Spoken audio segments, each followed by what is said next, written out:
popular than Paige Bueckers is due to racism. And so clearly Paige is not as popular as Caitlin Clark. It's not even close. Caitlin Clark is just exciting, guys. It's must-see TV. Paige Bueckers is not as popular as Caitlin Clark because she's not Caitlin Clark. It's so hard for the likes of... But no one's even close to the level of popularity that Caitlin Clark has achieved. If Caitlin did this, it would cause World War CC again. It would cause World War CC. Like, this is a nothing play. Hold up. Stop pretending you don't see it.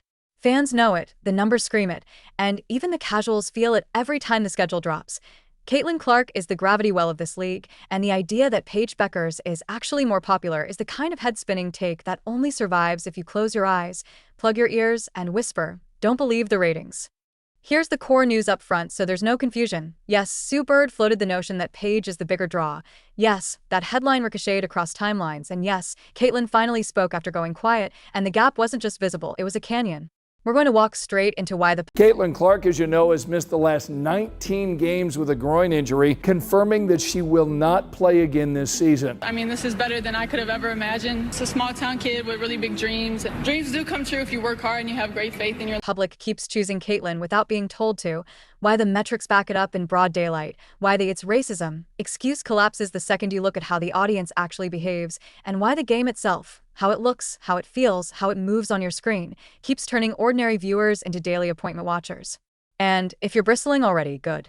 Because in the next few minutes, I'm going to show you the live tweet silence during Paige's 44-point night, the instant tidal wave under Caitlin's injury post, the playoff reality check that ended the who had the better rookie year argument, the Kelsey Plum shove that mysteriously didn't detonate discourse, and the small, crucial coaching choice that's trying to sand down the very thing that makes the W compelling. Click if you came for straight answers. Stay because I'm going to test the received wisdom, flip it on its head, give you proof you can't unsee, and a roadmap for how this entire conversation actually works in the real world where... Caitlin Clark is just exciting, guys. It's must-see TV. It's must-see TV. You plan your day around a Caitlin Clark basketball game. You wake up in the morning, what time? You go check ESPN, what time is Caitlin Clark playing?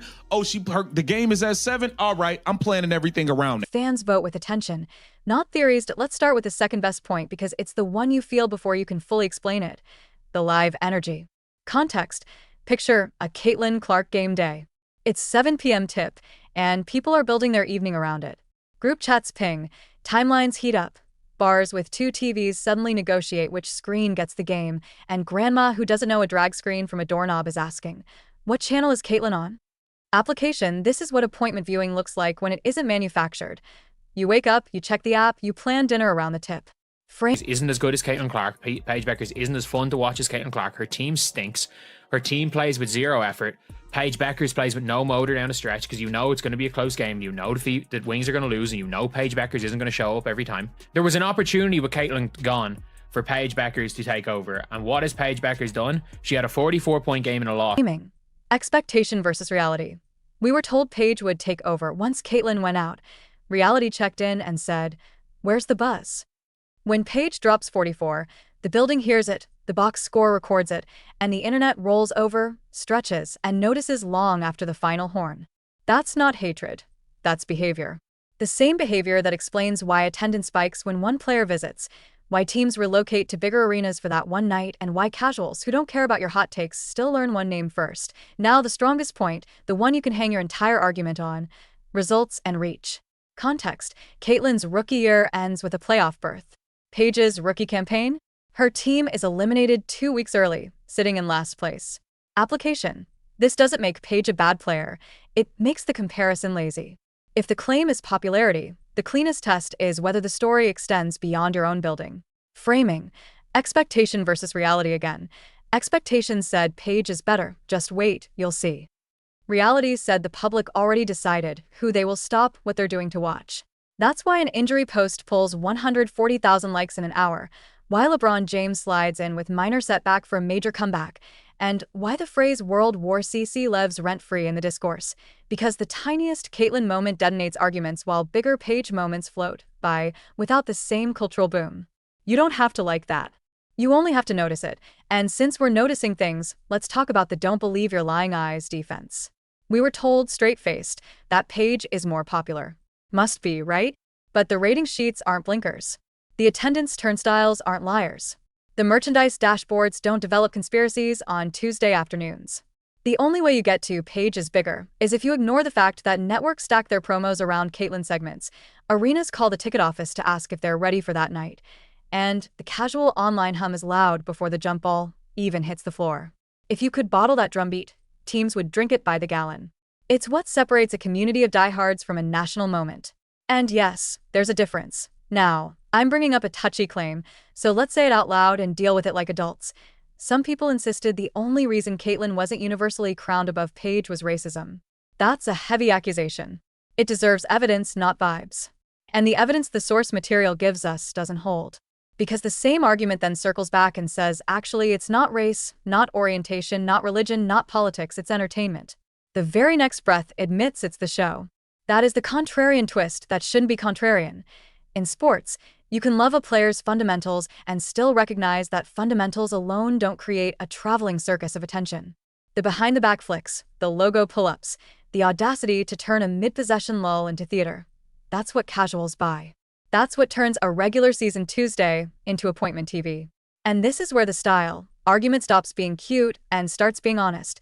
If your bag is built from elbow pull-ups, fall line trips, and sturdy competence, purists will salute you, but the masses won't reorganize dinner plans for it. That isn't unfair. It's human to let's thread in the Sue Bird piece because it matters. A legend goes on record and floats the Paige's Bigger angle. That's not nothing. It sets an expectation. It attempts to frame the narrative from the top down. But then the bottom up, the fans respond. Context.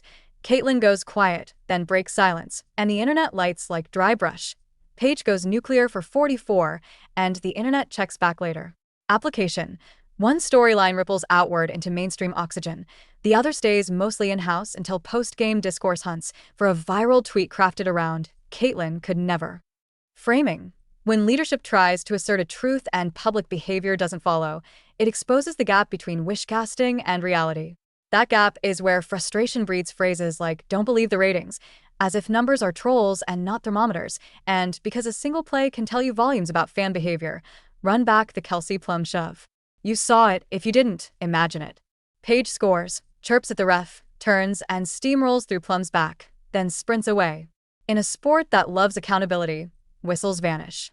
No flagrant, no storm, no, let's have a national meeting. The conversation dissipates unless you actively drag it into the light. Now hold that frame and swap jerseys in your mind. If Caitlyn does that, we're unloading think pieces about sportsmanship and privilege, printing op-eds about the face of the league, and running another episode of World War CC by midnight. That asymmetry in reaction doesn't prove anything cosmic. It proves comparative attention. The play isn't different. The public temperature is. While we're here, tell the truth about the time for Paige window. Caitlyn shuts it down for the season. The league calendar rolls toward the postseason. The door for a week is cracked. That's the moment when a star can vacuum attention by force, drag a team to late wins, be impossible in clutch time, scream, the torch is safe in my hands. What we got instead was a 44-point masterpiece that turned into a loss and evaporated at the exact moment the game needed ownership. You cannot rewrite that script with adjectives. You had to write it with shots down the stretch, and they never came. That's context. Application.